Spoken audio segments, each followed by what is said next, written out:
The Book of Mark, Chapter 6. He went out from there. He came into his own country, and his disciples followed him. When the Sabbath had come, he began to teach them in the synagogue. And many, hearing him, were astonished, saying, "Where did this man get these things? And what is the wisdom that is given to this man, that such mighty works come about by his hands? Isn't this the carpenter, the son of Mary and brother of James, Joseph, Judah, and Simon? Aren't his sisters here with us?" So they were offended at him.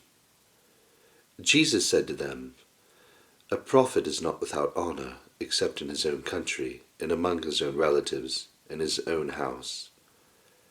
He could do no mighty work there, except that he laid his hands on a few sick people and healed them. He marveled because of their unbelief. He went around the villages teaching.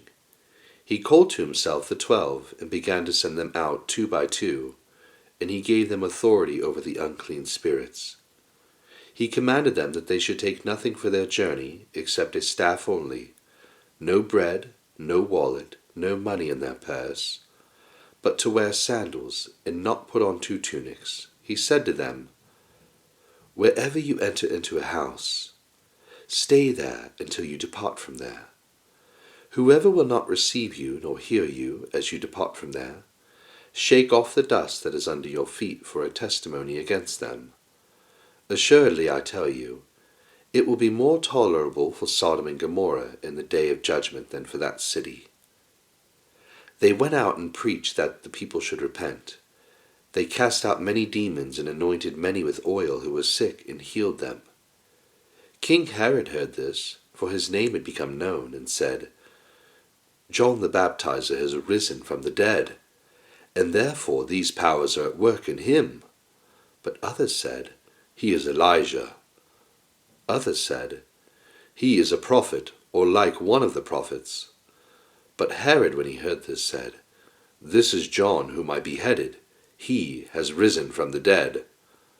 For Herod himself had sent out and arrested John, and bound him in prison for the sake of Herodias, his brother Philip's wife, for he had married her. For John had said to Herod, "It is not lawful for you to have your brother's wife." Herodias set herself against him and desired to kill him, but she couldn't. For Herod feared John, knowing that he was a righteous and holy man, and kept him safe. When he heard him, he did many things, and he heard him gladly. Then a convenient day came when Herod on his birthday made a supper for his nobles, the high officers and the chief men of Galilee. When the daughter of Herodias herself came in and danced, she pleased Herod and those sitting with him. The king said to the young lady, "Ask me whatever you want, and I will give it to you." He swore to her, "Whatever you ask of me I will give you, up to half of my kingdom." She went out and said to her mother, "What shall I ask?" She said, "The head of John the Baptizer." She came in immediately with haste to the king and requested, "I want you to give me right now the head of John the Baptizer on a platter." The king was exceedingly sorry, but for the sake of his oaths and of his dinner guest, he didn't wish to refuse her. Immediately the king sent out a soldier of his guard and commanded to bring John's head, and he went and beheaded him in the prison, and brought his head on a platter, and gave it to the young lady, and the young lady gave it to her mother. When the disciples heard this, they came and took up his corpse and laid it in a tomb. The apostles gathered themselves together to Jesus, and they told him all things. Whatever they had done and whatever they had taught, he said to them, "Come away into a deserted place and rest a while." For there were many coming and going, and they had no leisure so much as to eat. They went away in the boat to a deserted place by themselves. They saw them going, and many recognized him and ran there on foot from all the cities. They arrived before them and came together to them. Jesus came out, saw a great multitude, and he had compassion on them, because they were like sheep without a shepherd, and he began to teach them many things. When it was late in the day, his disciples came to him and said, "This place is deserted, and it is late in the day.